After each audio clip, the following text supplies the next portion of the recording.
परब रे नोडे जहाँ उसूल पिंडे रे को दुरुब अकना मानतान सिद्धिलाल गमके और मैं मालती हेम्ब्रम तकिन ठेर इन्हें दुलाल जोहार साउते सामांग रे जहाँ के अंजम लगित पे दुरुब अकना अपडेट होइने तुम जुआन को जुड़ावकात साहित अखाड़ा रेंग तेसार दिन रे तेन दो सेटेर अकना तेसार दिन रे नितोगा जहाँ तेसार अखाड़ा ओना दो पाथाम इदी काते जतो गुन बड़ाया पाथाम दो अनकान जिनिस कना जहाँ जतियारी संदेश मूड काते बेरेट कोआ और नोआ दो ना अड़ी लेकान संदेश जेमन अनोल सेते कहनी सेते उन्होंने सेते मादो होल कोठे सेते रे कुरुमुटुई तवना को अनोलिये को तबे इन जहाँ सताम को अणती दीना मांग बाबा को एम लिया एनहो चेद लेकारे ओना बो बेरेदा ओना से जुदी बन कोयोगा एनखान एतहब मना ओना लगित ते मिटन कुमुट रेंगे लगती कना आ कुमुट दो ओने तिने और इदी कते रहो हुई दाड़ेया आर बंखान एकला ते रहो मिन हळे चलाव रे हो ओंडे ताहेन कना पीठ पाटा हा कमी और होल कोठे सेटेर पाटा कमी ओना लगी ते तो एटा होला गोळो दो पजो ओना लकाते मिटन पाथाम एहब लगी ते खान अडी होला गोळो गे ओंडे तो लगती है और ओंडे मा लगती आचे मिटन पाथाम टान चे लकारे तोंगे बन दोहोया चे लकारे आलो मुचादो मा ओना लगी तेखान पठुआ को हो बनाव को रियांग लगती मेना पठुआ को वो बनाव को आए चे लकारे जहाँ के नोआ साहेब सदी जोड़ कना को उनको को ठे अबुआ जहाँ साना चे अबो जहाँ प्रथम चलाव रियांग कुकमु बन दो कुकमु ही अबो चे उयर को दो का ओना टांग गेले बिलियो चोहित खान कौड़ी गोड़ो साउते आको ऑल को आबोटे को सेटेरा नोआ रेंग जुदी आबो नागाम से को बेंगेदा एनखान नोआ दो इंग्रेज अमला रगे आबो लगी तो एहब अटोलेया और एहब मना नित दबी जहाँ बड़ाई नाम कना नोआ दो 1845 साले रे जलेश्वर खनगे एहब लेना चेक ताहे कना ओना पथाम और ओना तार चेक को छापा लेना ओना तो नित दबी बाय नामो कना जहाँ नाम कना ओना दो 1890 साले रे उतर इंग्रेज को गे माने बेनागढ़िया मिशन खन जहाँ को छापा लिया ना ओना दो होल हपन दिन पेड़ा और इने सेरमा के डरुआ मेनते पुकुरिया मिशन खन छापा लेना 1890 तायम आरो हेज कना 1922 रे जहाँ छापा लेना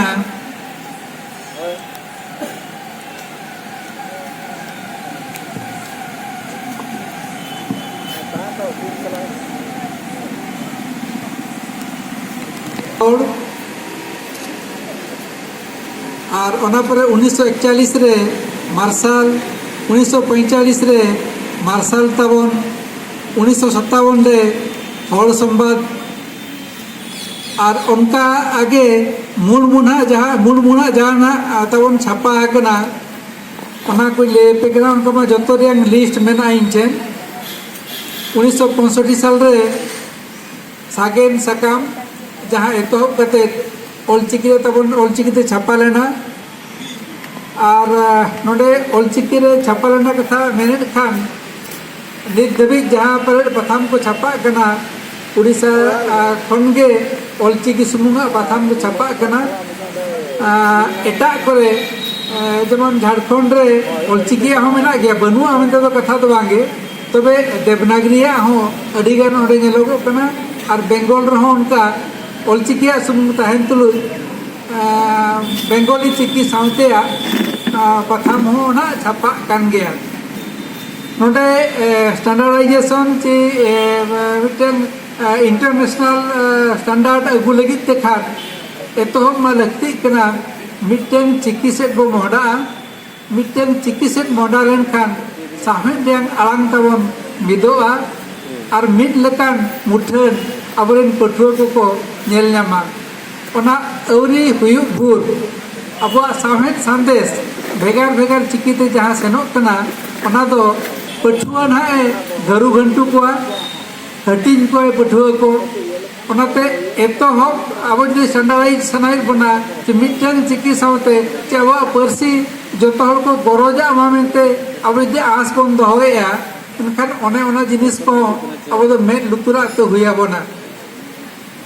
और नितो जहाना नेलोगो कना पथाम को मिद धाव एहब एनखान एहब तो जतो हला गरज ओनारे ताहेन कना चे लेकाते नो बंचाव ताहेना ओना कुरुमुटुया को जतो तायम दराम दो साहन अलांग पथाम मेनी सापेट लेकाते इन जहां नेलका हॉल को हिटेन जलांगो कना ऑल सेते कौड़ी सेते गड़ो के बाय नामो कना उनका मेन लगित तेमा बन मेने बांगे जोस ऑलचिकी बन दोहया नो बन दुलड़ा मेनखान पथाम सेते कोयो अचुर लखान ओनारिन होड़ जे ओना लगित ते होड़ मालांग हिजु कर लेका तो ना बाको नेल नामो कना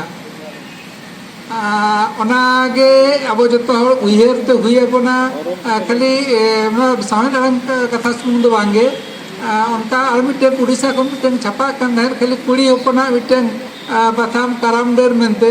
2011 साल रे ओना छापा एहब लेना 2011 साल रे जहाँ छापाएना इन जहाँ नेलका ओना पर जहाँ तना छापा लेना 20% गान के ओना दो को किरिंग लिया होड़ ओना दोसार सेरमा दो 10% गान को किरिंग किया और पेसार सेरमा दो इन्हें मिट्टन बारिया गान के अक्रिंजना उनकारे यदि जहाँ को जोश कतर बन ओलेया कि जहाँ जाति सावता रेंग कथा को बंचाव दो लगी नवा अबो संदेश हर को तला रे सेटेर मामेंते दिसे बन दोया ओना डांग बाय सेन दारे कना और साहेब सेते साहेब मेन लेखान मा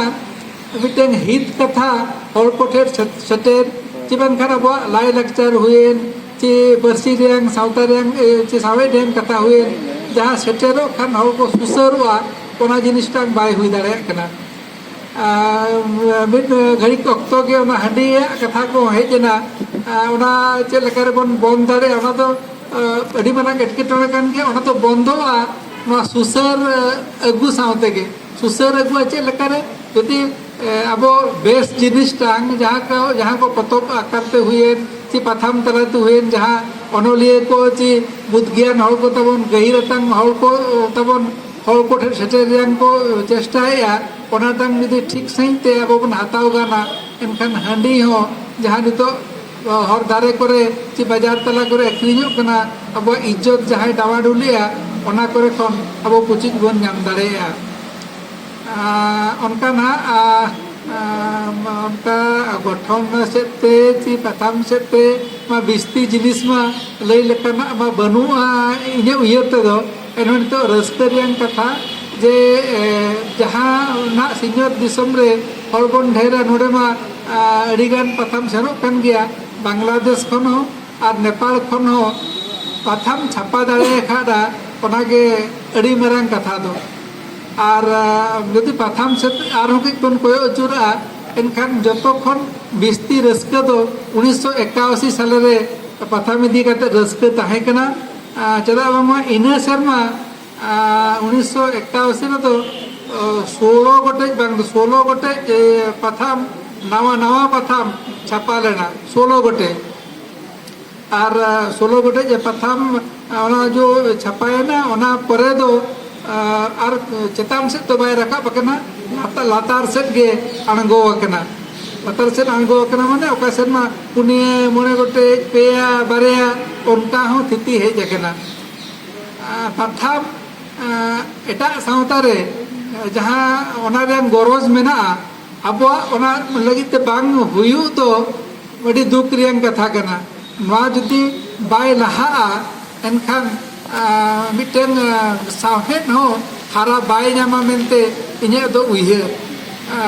पथाम आर साहेब तला रेन सगे ना नोंका जे एतोहब जहां अनोलिए उनी दो गामी एंची बांग ओना इदी कते आजा ऑल दो पथाम रेगे एमा पथाम रे सेनेन खान मिटे मोडे सेपरेट जो तहन कना उनी दो ओकातान बड़ीजा ना ओना को तो सोझेया और उन्हें सावतारी दुलड़ हुए और बखान सावतारी लगती हुए ओना नपित ओना तो के अरु फेराते पठुआ पुठेट सेटेरो कना पठुआ पुठेट ओना जदि आदरे नामेया एनखान उनी ओनोलिए आर के रस्के कना और उनी के दाराय दिन जो हुई कना ओनोलिए